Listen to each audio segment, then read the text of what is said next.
जय श्री राम। सियावर रामचंद्र की जय। जो यह दुष्ट नित्य आहार करेगा तो सारा संसार ही उजाड़ हो जाएगा। शिव जी कहते हैं कि मैंने और ब्रह्मा ने मिलकर उसे वर दिया कि ऐसा ही हो। तुमने बड़ा तप किया। फिर ब्रह्मा जी कुंभकर्ण के पास गए। उसे देखकर उसके मन में बड़ा आश्चर्य हुआ। जो यह दुष्ट नित्य आहार करेगा तो सारा संसार ही उजड़ जाएगा। ऐसा विचार कर ब्रह्मा जी ने सरस्वती जी को प्रेरणा करके उसकी बुद्धि फेर दी, जिससे उसने 6 महीने की नींद मांगी। फिर ब्रह्मा जी विष्णु जी के पास गए और बोले, हे पुत्र वर मांगो। फिर ब्रह्मा जी विभीषण जी के पास गए और बोले, हे पुत्र वर मांगो।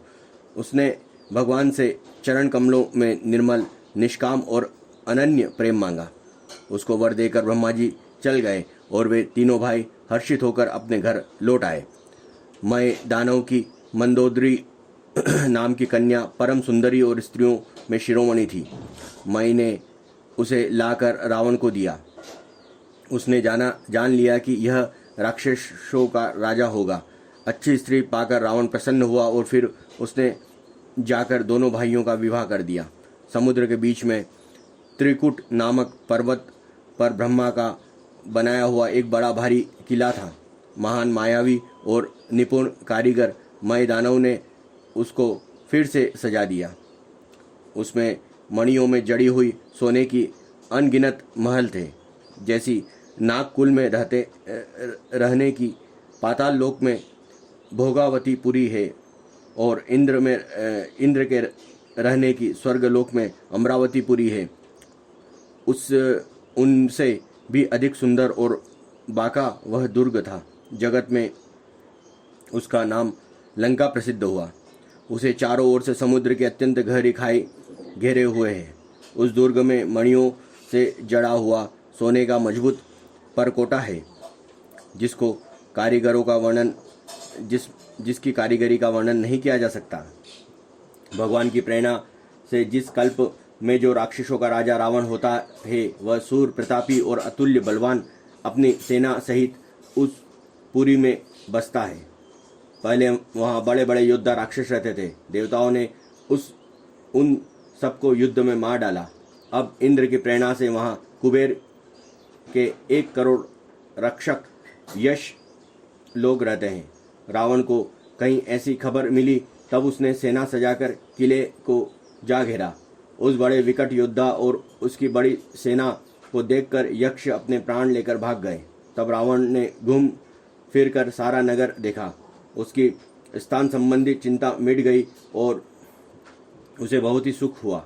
उस पुरी को स्वाभाविक ही सुंदर और बाहर वालों के लिए दुर्गम अनुमान करके रावण ने वहां अपनी राजधानी कायम की।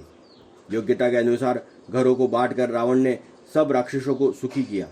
एक बार वह कुबेर पर चढ़ दौड़ा और उससे पुष्पक विमान को जीतकर ले आया। फिर उसने जाकर एक बार खिलवाड़ ही में कैलाश पर्वत को उठा लिया और मानो अपनी भुजाओं का बल तोलकर बहुत सुख पाकर वह वहां से चला आया।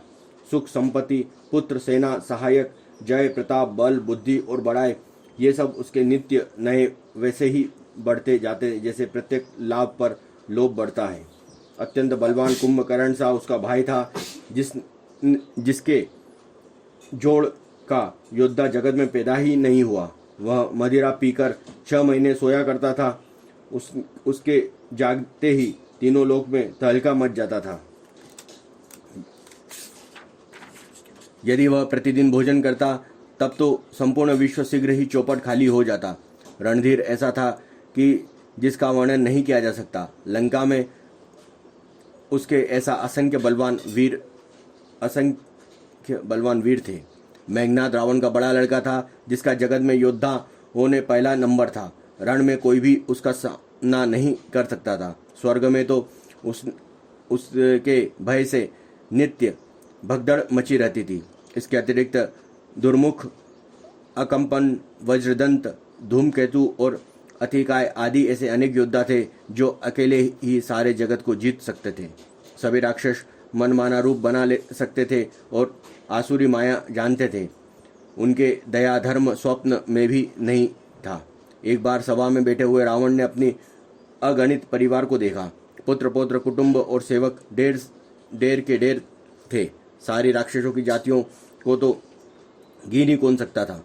अपनी सेनाओं को देखकर स्वभाव से ही अभिमानी रावण क्रोध और गर्व से सनी हुई वाणी बोला, हे समस्त राक्षसों के दलों, सुनो, देवतागण हमारे शत्रु हैं। वे सामने आकर युद्ध नहीं करते हैं, बलवान शत्रु को देखकर भाग जाते हैं। उनका मरण एक ही उपाय से हो सकता है। मैं समझाकर कहता हूँ, अब उसे सुनो। उनके बल को बढ़ाने वाले ब्राह्मण भोजन, यज्ञ, हवन और श्राद्ध, इन सब में जाकर तुम बांधा डालो। आज भी जो यज्ञ में, हवन में, श्राद्ध में, ब्राह्मण भोज में बांधा डालते हैं, वे असुर प्रवृत्ति के लोग हैं। भूख से दुर्बल और बलहीन होकर देवता सहज ही में आ मिलेंगे, तब उनको मैं मार डालूंगा, अथवा भली भांति अपने अधीन करके सर्वथा पराधीन करके छोड़ दूंगा।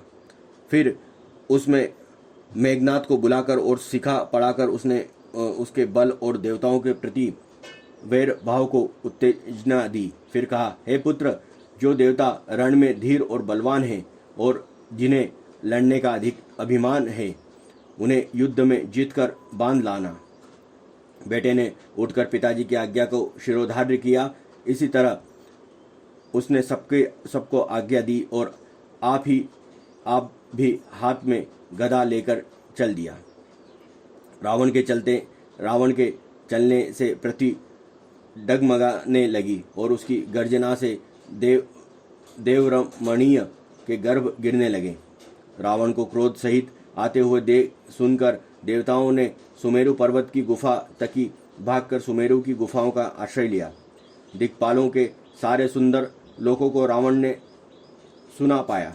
वह बार बार भारी सिंह गर्जना करके देवताओं को ललकार कर गालियां देता था। रण के मद में मतवाला होकर वह अपनी जोड़ी का योद्धा खोजता हुआ जगत भर में दौड़ता फिरा, परंतु उसे ऐसा योद्धा कहीं नहीं मिला। सूर्य, चंद्रमा, वायु, वरुण, कुबेर, अग्नि, काल, यम आदि सब अधिकारी, किन्नर, सिद्ध, मनुष्य, देवता और नाग, सभी के पीछे वह हठपूर्वक पड़ गया। किसी को भी उसने शांतिपूर्वक नहीं बैठने दिया। ब्रह्मा की सृष्टि में जहाँ तक शरीरधारी स्त्री पुरुष थे, सभी रावण के अधीन हो गए। डर के मारे सभी उसकी आज्ञा पालन करते थे और नित्य आकर नम्रतापूर्वक उसके चरणों में सिर नवाते थे। उसने भुजाओं के बल से सारे विश्व को वश में कर लिया, किसी को स्वतंत्र नहीं रहने दिया। इस प्रकार मंडलीय राजाओं का शिरोमणि सार्वभौम सम्राट रावण अपनी इच्छा अनुसार राज्य करने लगा। बोलो श्यावर रामचंद्र की जय, पवन पुत्र हनुमान की जय, जय जय महादेव की जय, जय श्री जय श्री राम।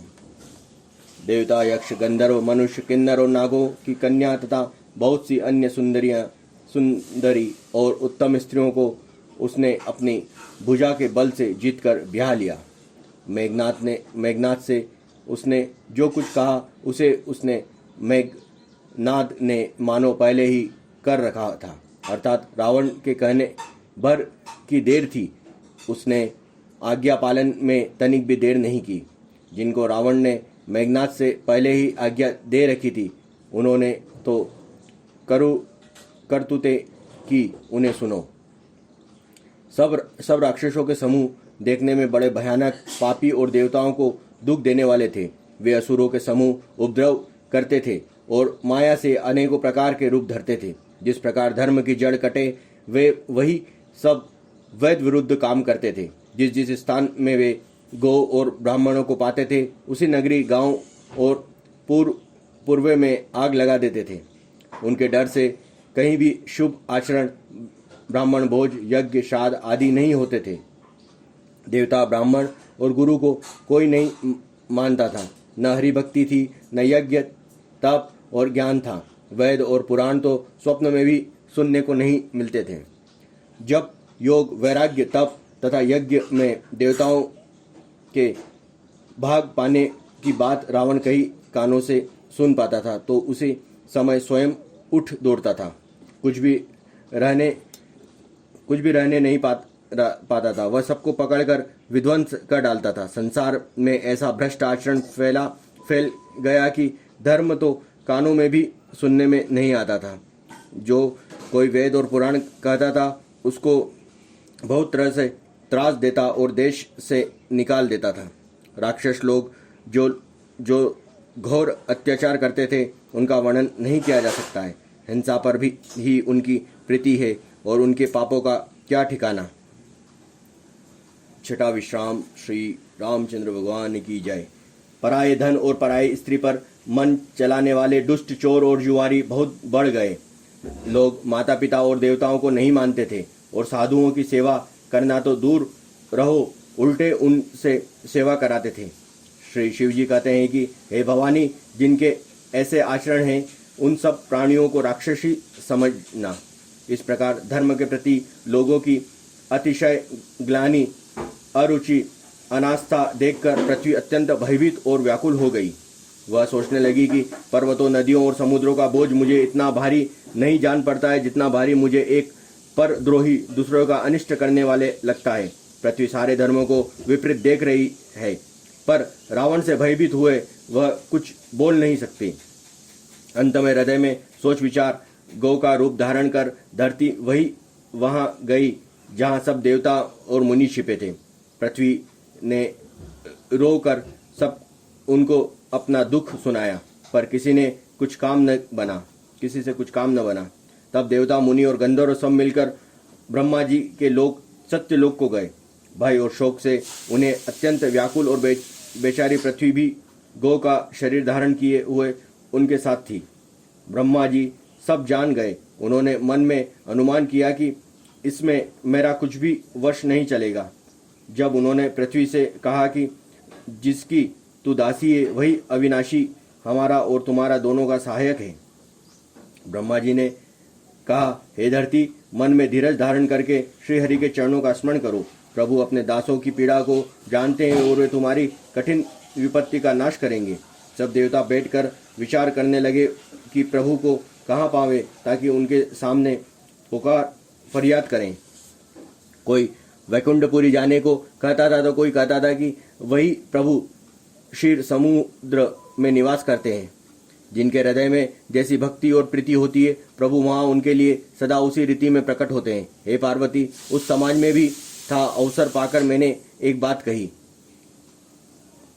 मैं तो यह जानता हूँ कि भगवान सब जगह समान रूप से व्यापक है।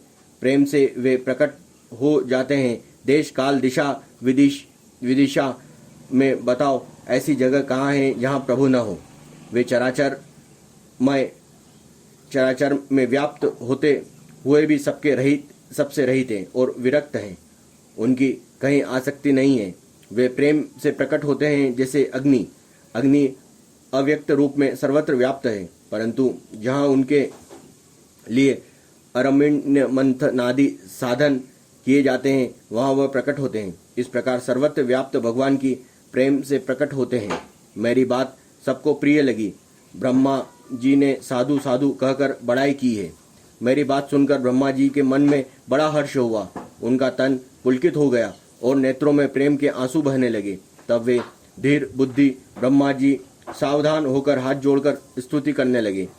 हे देवताओं के स्वामी, सेवकों को सुख देने वाले, शरणागत की रक्षा करने वाले भगवान, आपकी जय हो, जय हो। हे गो ब्राह्मणों का हित करने वाले, असुरों का विनाश करने वाले, समुद्र की कन्या श्री लक्ष्मी के प्रिय स्वामी, आपकी जय हो। हे देवता और पृथ्वी का पालन करने वाले, आपकी लीला अद्भुत है, उसका भेद कोई नहीं जानता। ऐसे जो स्वभाव से ही कृपालु और दीन दयालु है, वही हम पर कृपा करें। हे अविनाशी, सबके हृदय में निवास करने वाले, अंतर्यामी, सर्वव्याप्त, परम आनंद स्वरूप, अज्ञान इंद्रियों से परे, पवित्र चरित्र, माया के रहित, मुकुंद मोक्षदाता, आपकी जय हो, जय हो। इस लोक और परलोक सब भोगों से विरक्त तथा मोह से सर्वथा छूटे हुए ज्ञानी मुनिवृद्ध भी अत्यंत अनुरागी प्रेम बनकर जिनका रात दिन ध्यान करते हैं और जिनके गुणों के समूह का गान करते हैं, उनकी सच्चिदानंद की जय हो। जिन्होंने बिना किसी दूसरी संगी अथवा सहायक के अकेले ही या स्वयं अपने को त्रिगुण रूप ब्रह्मा विष्णु शिव रूप बनाकर अथवा बिना किसी उपादान कारण के अर्थात स्वयं की सृष्टता अभिनिति मोक्तपादन कारण बनकर 3 प्रकार की सृष्टि उत्पन्न किए। वे पापों का नाश करने वाले भगवान हमारी सुध लें। हम न भक्त जानते हैं न पूजा, जो संसार में जन्म मृत्यु के भय का नाश करने वाले, मुनियों के मन को आनंद देने वाले, विपत्तियों के समूह को नष्ट करने वाले, हम सब देवताओं के समूह मन विचार और कर्म से चतुराई करने की बात छोड़कर उन भगवान का शरण आए हैं। सरस्वती, वेद, शेष जी और संपूर्ण ऋषि कोई भी जिनको नहीं जानता, जिन्हें दिन प्रिय है, ऐसे वेद पुकार कर कहते हैं कि वे ही श्री भगवान हर पर दया करें। हे संसार रूपी समुद्र के मंथन के लिए मंदरांचल रूप सब प्रकार के सुंदर गुणों के धाम और सुखों की राशि नाथ, आपके चरण कमलों में मुनि सिद्ध और सारे देवता भय से अत्यंत व्याकुल होकर नमस्कार करते हैं। देवता और पृथ्वी को भयभीत जानकर और उनके स्नेह युक्त वचन सुनकर शोक और संदेह को हरने वाले गंभीर आकाशवाणी हुई। हे मुनि सिद्ध और देवताओं के स्वामियों, डरो मत, तुम्हारे लिए मैं मनुष्य का रूप धारण करूंगा और उदार पवित्र सूर्यवंशी के अंशों सहित मनुष्य का अवतार लूंगा। बोलो श्यावर रामचंद्र की जय, पवन पुत्र हनुमान की जय। ईश्वर का भी अपने भक्तों के लिए हमेशा नए नए रूप में आते हैं। जय श्री राम।